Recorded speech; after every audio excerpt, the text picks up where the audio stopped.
If WrestleMania 36 being moved to the WWE Performance Center wasn't bad enough, we found out from Alberto Del Rio on Monday that he's apparently been in contact with WWE in talks for a potential return down the road later on in 2020. He told Nos Cayo La Noche the other day, "We have been in communication. We have rebuilt the bridge. On their part, they were wrong in some decisions, and I also did some things wrong on my part. I'm hoping that we can reach an agreement sometime this year or by the middle of this year. I'll be back there," is what he told these people on the interview show a few days ago.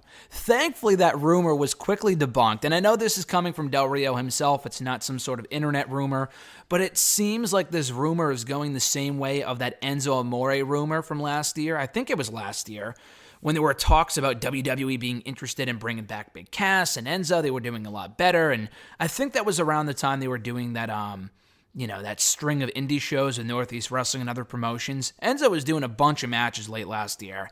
Then the whole Big Cass thing happened where he was had that altercation at an indie show. He was called drunk, intoxicated, whatever.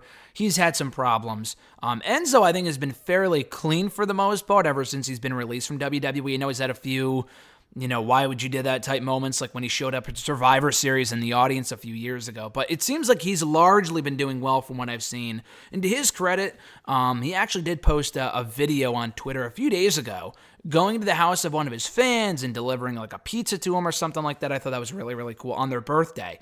But this isn't about Enzo. What I'm just saying is that I think Enzo came out and said, "Oh yeah, we've been in contact to come back, like hopefully at some point." And then Triple H outright said in a conference call for one of those NXT takeovers last year, "No, there have been no contacts. There have been no talks whatsoever with Enzo and Cass." And it sounds like this is a very similar rumor, and that Del Rio wants to think that he's on his way back to WWE. And hey, maybe he is. Maybe the powers that be, the people that say, no, this isn't happening, are just quietly covering up for what might be later on this year. But I really, really, really, really hope not. I think in Del Rio's mind, assuming that the report from the people inside WWE, the sources from WWE are true, maybe in Del Rio's mind, being in contact with WWE is the equivalent to asking them if he can come back and them saying no. I guess in his mind, that means that he's been talking to them. That doesn't exactly mean that he'll be back there at some point, and hopefully not. So like I said, Del Rio is a person. I've been thinking a lot about Del Rio in the last couple months. Not a lot, but his name popped up in my head late last year, thinking to myself, whatever happened to Alberto Del Rio? Because he had left, the real quick version of it is that he was fired from WWE in August of 2014 after getting into it with like a social media worker for the company who had made some sort of racist comment towards him. And obviously they shouldn't have done that. I'm pretty sure they were later let go. I mean, how could they not be? And Del Rio acted in a way where it was kind of a weird situation because you can't blame the guy for just getting angry and lashing out at this person. But at the same time, to get physical with them and stuff like that, that could probably lead to a lawsuit. So I could see why WWE would want to let them go, would want to let Del Rio go, that is. So he left, made a name for himself on the indie scene. And Del Rio was a guy even before he got let go by WWE. I mean, it was only inevitable that he was going to be on his way out. There were talks in early 2014 that I've talked about here on the show before, many, many years ago, when we first started doing WrestleRant Radio, in early 2014, that Del Rio probably wasn't long for the company. He was brought in on the main roster in the summer of 2010, had a pretty solid stint, all things considered, a former World Heavyweight Champion, WWE Champion, and then for whatever reason, it just fizzled out. I mean, I think he was a 4-time World Champion, if you can believe it. He won the WWE title, I think, twice in the span of a few months in 2011. Had a pretty subpar 2012. He got hurt for a while, came back, feuded with Sheamus for what felt like 1 million pay-per-views in 2012. Turned face, kind of got over in that role. Was involved in a World Heavyweight Championship match at WrestleMania 29 with Jack Swagger, one of the more forgettable World Championship clashes in recent Mania history, but he's on the record books and nonetheless is walking out of WrestleMania that night as the World Heavyweight Champion. Went heel, won back the title, and so he was a former 4-time World Champion in WWE. Had quite a bit of success, former Mr. Money in the Bank winner, winning the Royal Rumble in 2011. He did a lot.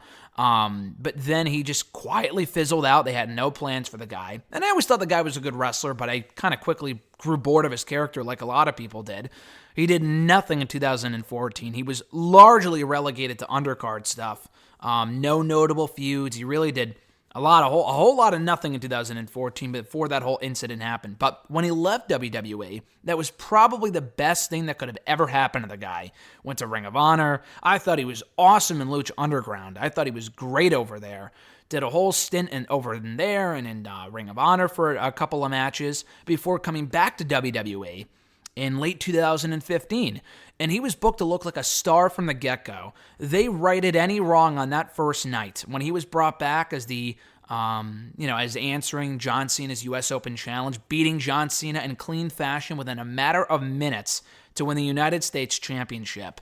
And he was booked to look incredibly strong. He was in great shape, and people reacted very favorably to that moment, and then it was all downhill from there. There were a lot of reports circling at that point saying that Del Rio was being paid this millions of dollars, and whether that's true or not, I'm sure he was brought back for a pretty, a good lump sum amount. I think it was only inevitable that he would be brought back after the way that things ended in 2014. I assume it was one of those deals where they let him go under the assumption that they would let the situation die down, they would bring him back, which is fair. But that second stint may have been even worse than the first. He was a United States champion for a few months, held that belt for about a month or two, didn't really do a whole lot with it. They lumped him into the League of Nations with Sheamus and Wade Barrett and Rusev, which had a lot of potential to be great, but ended up just fizzling out quicker than anyone could have ever expected. They were really just put together, as Sheamus has said in interviews and many other people, Wade Barrett as well. They were only ever really put together to put over Roman Reigns, and that was about it. So after they broke up, I think Del Rio, what did he even do? I don't remember. I know he was losing random match. He lost a match, and no joke, to Zack Ryder on Raw. I remember that because it was right before Zack Ryder lost to Rusev at the pay-per-view. That was in the midst of that short-lived Zack Ryder push when he was going for the United States Championship. 2016, all things considered, was a pretty good year for Zack Ryder, considering that he won the Intercontinental Championship a few months prior to that at WrestleMania 32. But anyway, back on the topic of Del Rio. So they really had no plans for the guy. He was drafted to SmackDown in the draft that summer. Again, proceeded to do nothing with him. I think he lost a couple matches to Randy Orton, to John Cena, and then I think he got suspended via the wellness policy for 30 days. And then before he could ever come back, I guess his contract, the one that he signed when he came back to the company originally in late 2015, was only for 1 year, and he opted not to re-sign. And there was a lot of news after that with the whole Page thing, and then he went to TNA. That was a major flop. He was gone for the year that he was there. He may have been off of TV for at least 3 or 4 months. Just due to bad publicity and all this other stuff, the whole Page thing, like I mentioned.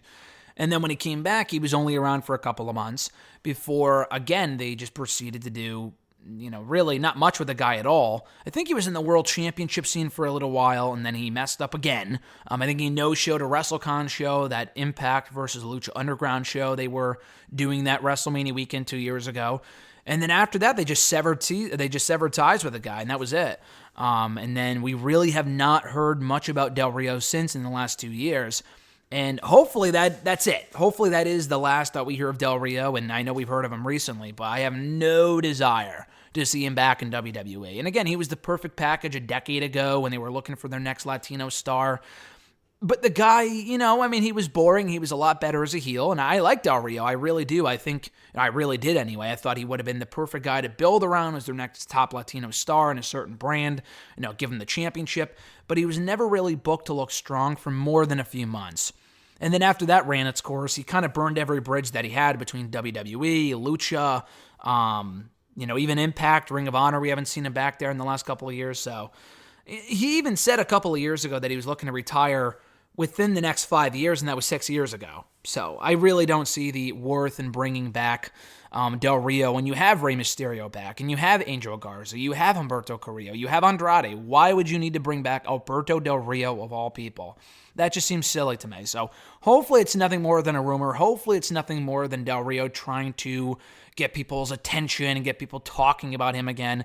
Because as far as what I've read anyway, WWE has zero interest in bringing him back. And whether it's Del Rio or an Enzo or whoever, they already have a big enough roster. And if it's the right person, maybe I'll listen to that idea.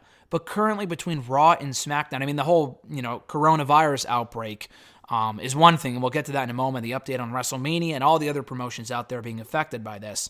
But with Del Rio specifically, why I'm spending so long talking about this is because I feel like everyone's talking about the whole coronavirus thing, so I thought I would start off with something different. But as far as Del Rio goes, there is absolutely no reason for him to be back in WWE. Like I said, they have a big enough roster as it is. There's enough guys they're already not doing enough with on both brands, and even NXT. So in that case, why would you even bother bringing back Del Rio? The answer is, don't bother at all. Don't even worry about it.